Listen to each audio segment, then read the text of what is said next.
Ya Tuhan, Bu Rini, bangun Bu Rini, jangan bikin aku takut seperti ini. Ya Tuhan, badanmu panas sekali Bu Rini. Sebelum lanjut nonton, dibantu tekan tombol subscribe dulu yuk, biar Mimin makin semangat buat video berikutnya. Terima kasih. Arga tidak tahu bahwa malam itu, saat ibunya melipat kembali kebaya yang tak jadi dipakai, ada air mata yang jatuh bersama harapan yang perlahan hancur.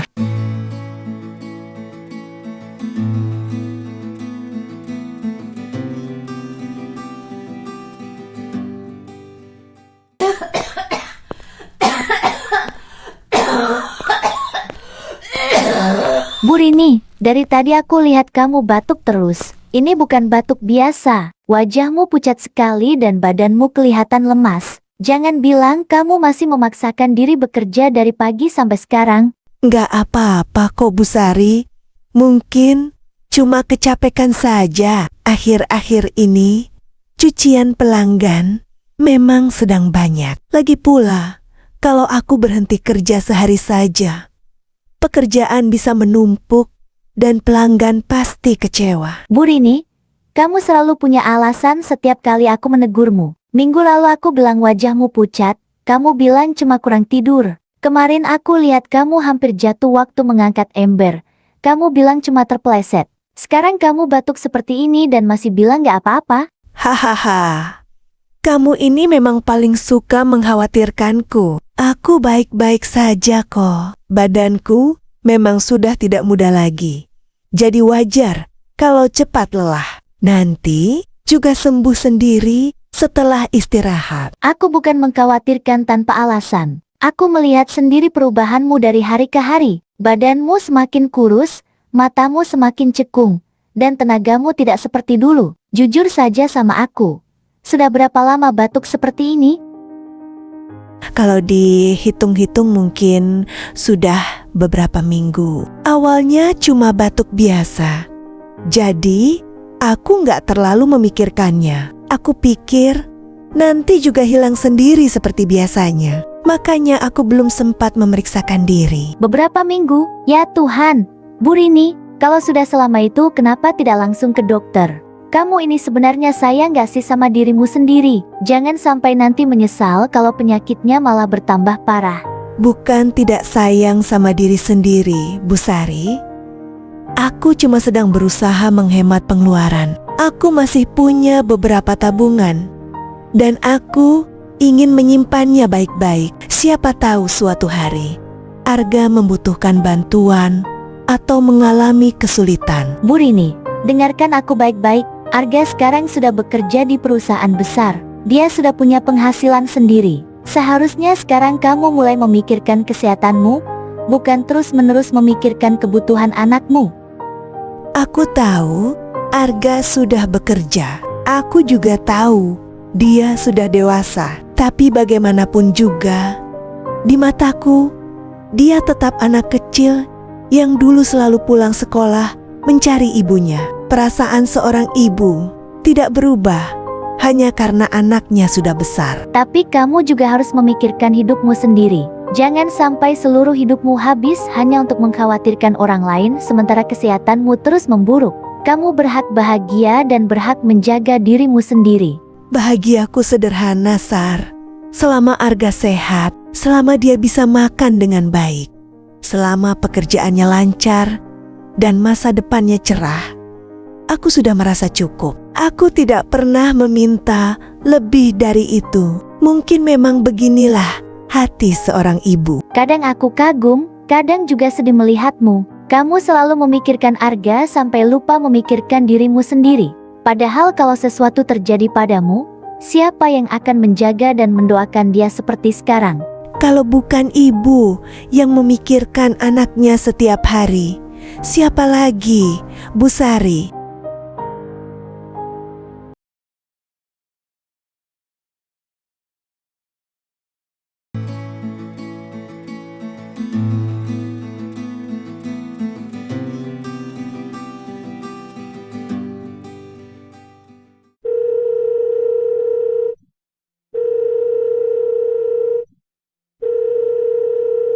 Halo Bu, ada apa malam-malam begini? Arga baru saja sampai apartemen dan masih banyak pekerjaan yang harus diselesaikan. Nak, maaf ya.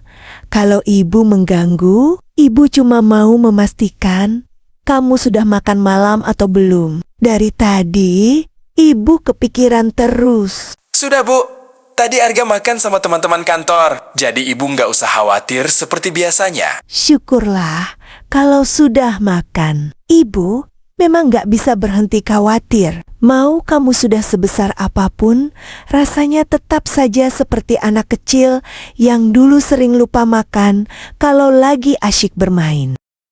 Iya, Bu. Tapi sekarang Arga sudah kerja, bisa urus diri sendiri. Jadi ibu nggak perlu terlalu sering memikirkan hal-hal seperti itu. Ibu tahu, Nak. Ibu juga sadar kamu sudah dewasa sekarang. Cuma kadang rumah ini terasa sepi sekali. Jadi ibu sering kepikiran bagaimana keadaanmu di sana. Bu, sebenarnya ada apa? Kalau cuma mau tanya kabar, nanti saja ya. Jujur saja hari ini Arga capek sekali. Dari pagi rapat terus. Oh, tidak ada apa-apa kok. Ibu cuma ingin mendengar suaramu. Sebentar, sudah beberapa minggu kita jarang bicara. Jadi ibu kangen. Ibu kan bisa telepon kapan saja. Iya, tapi kadang ibu takut mengganggu. Setiap kali mau menelepon, ibu selalu berpikir mungkin kamu sedang bekerja atau sedang ada urusan penting. Ya memang kebanyakan begitu, Bu. Di kantor sekarang tanggung jawab Arga semakin besar. Jadi waktunya tidak sebebas dulu. Ibu mengerti. Ibu justru senang kalau pekerjaanmu berjalan baik. Itu artinya semua perjuanganmu selama ini tidak sia-sia. Kalau begitu, sudah ya, Bu? Arga masih harus menyelesaikan beberapa laporan. Nak, Iya, ada apa lagi? ibu cuma mau tanya satu hal. Kapan kamu pulang? Sudah lama sekali rumah ini tidak mendengar suara langkahmu. Belum tahu, Bu. Mungkin bulan depan atau kalau pekerjaan sedang tidak terlalu sibuk. Bulan depan lagi. Nak, kamu sudah hampir 3 bulan tidak pulang. Kamar kamu masih ibu bersihkan setiap minggu. Bahkan bantalmu masih ibu jemur seperti dulu. Ya mau bagaimana lagi, Bu? Kerjaan memang sedang banyak. Kalau ambil cuti sekarang rasanya nggak enak sama kantor. Ibu tidak menyuruhmu lama-lama. Sehari saja juga tidak apa-apa. Ibu cuma ingin melihat wajahmu langsung, bukan dari foto atau video. Nanti kalau ada waktu kosong, pasti Arga pulang. Ya sudah kalau gitu, jaga kesehatan, jangan terlalu sering begadang, dan jangan lupa makan tepat waktu. Iya, Bu. Dulu sehari saja tidak bertemu, dia pasti mencari-cari ibu. Sekarang, untuk mendengar suaranya beberapa menit saja, rasanya seperti menunggu berhari-hari. Semoga kamu selalu baik-baik saja di sana.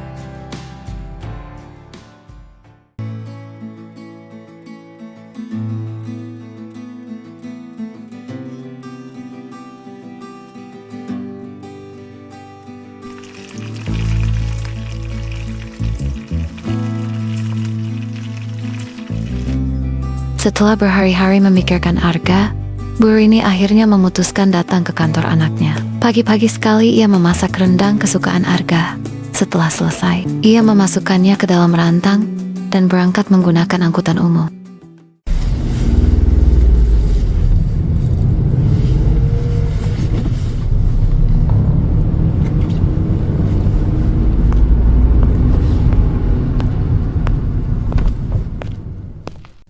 Setelah bertanya kepada petugas keamanan dan beberapa karyawan, akhirnya Bu Rini menemukan lantai tempat Arga bekerja. Nak, ibu bawakan rendang kesukaanmu. Kemarin waktu telepon kamu bilang sedang sibuk terus. Jadi ibu pikir pasti kamu jarang makan masakan rumah. Makanya tadi subuh ibu sengaja bangun lebih awal untuk memasaknya. Bu, kenapa ibu datang ke sini tanpa bilang dulu? Ibu memang tidak bilang karena ingin memberi kejutan. Lagi pula, ibu hanya sebentar. Ibu cuma ingin melihat keadaanmu langsung dan memberikan makanan ini. Bu, ini kantor. Di sini banyak orang yang sedang bekerja. Iya, Nak. Ibu tahu. Makanya ibu tidak akan lama. Setelah memberikan makanan ini masih hangat. Tadi ibu masak sendiri. Bumbu kesukaanmu juga ibu tambahkan lebih banyak. Seperti waktu kamu masih sekolah. Bu, sekarang bukan waktu yang tepat untuk hal seperti ini. Maksudmu bagaimana? Ibu cuma ingin memberikan makanan. Yang Arga maksud, ibu tidak seharusnya datang ke kantor begitu saja. Apalagi saat Arga sedang ada urusan penting. Oh, ibu tidak tahu kalau kamu sedang sibuk sekali. Ya jelas sibuk, Bu. Ini jam kerja. Semua orang di sini punya pekerjaan masing-masing. Kalau begitu, ibu tunggu sampai kamu selesai saja. Tidak apa-apa. Nggak perlu. Tapi makanan ini, Titip saja ke resepsionis. ibu sebenarnya juga kangen. Sudah lama sekali kita tidak bertemu. Saya bilang, lebih baik ibu pulang saja sekarang. Nak, kamu marah sama ibu. Bukan marah. Tapi ibu harus paham bahwa kantor bukan tempat untuk hal-hal seperti ini. Saya sedang membawa nama perusahaan dan sedang bertemu orang-orang penting. Ibu tidak berniat mempermalukanmu. Saya tidak bilang begitu. Tapi lain kali jangan datang ke sini tanpa izin dulu. Baiklah, maaf kalau kedatangan ibu membuatmu tidak nyaman. Ibu cuma terlalu rindu. Kalau begitu, ibu pulang saja. Jangan lupa makan kalau nanti sudah ada waktu.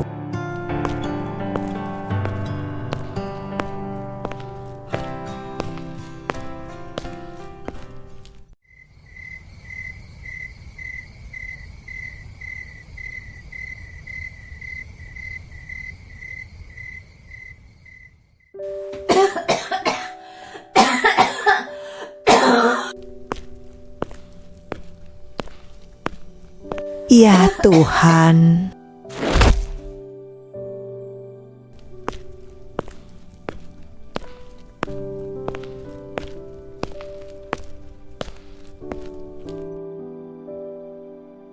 Ya Tuhan, Bu Rini, bangun Bu Rini, jangan bikin aku takut seperti ini. Ya Tuhan, badanmu panas sekali Bu Rini.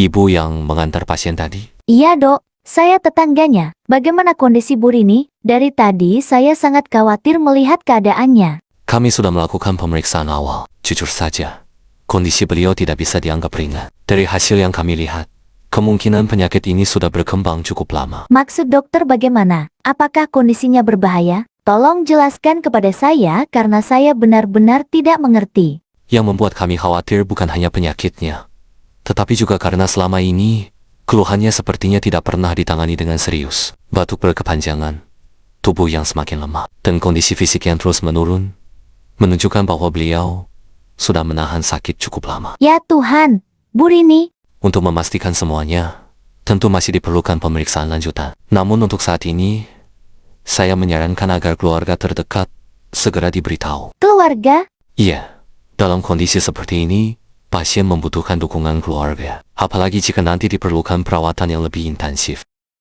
Dok, Bu Rini hanya tinggal berdua dengan anaknya, tapi anaknya bekerja di luar kota. Apa kondisinya memang separah itu sampai harus memanggil anaknya sekarang? Saya tidak ingin membuat ibu panik, namun saya juga tidak ingin memberikan harapan yang menyesatkan. Semakin cepat keluarga mengetahui kondisi beliau, semakin baik. Baik, Dok, saya akan segera menghubungi anaknya.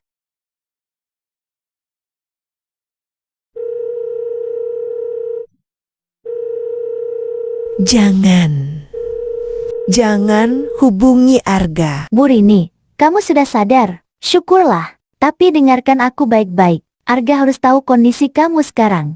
Jangan, Bu Sari. Tolong, jangan telepon dia. Aku tidak ingin membuatnya khawatir. Bagaimana mungkin tidak khawatir? Kamu ini sedang sakit. Dokter sendiri meminta keluarga segera diberitahu. Aku tahu, Tapi sekarang, Arga sedang membangun kariernya. Dia baru mulai menata hidupnya. Jangan sampai pikirannya terganggu karena memikirkan aku. Bu Rini, yang sedang dibicarakan ini kesehatanmu. Kamu tidak bisa terus memikirkan orang lain dan melupakan dirimu sendiri.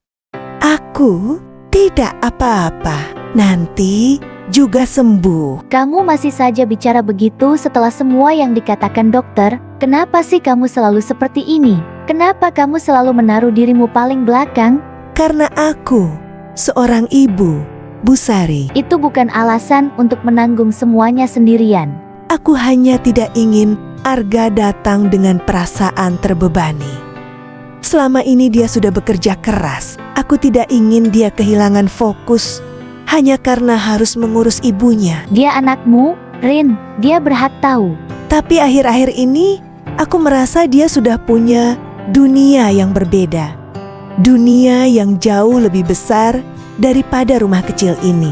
Aku tidak ingin menjadi beban di tengah perjalanan hidupnya.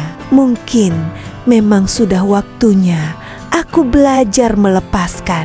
Yang penting dia bahagia. Itu sudah cukup untukku.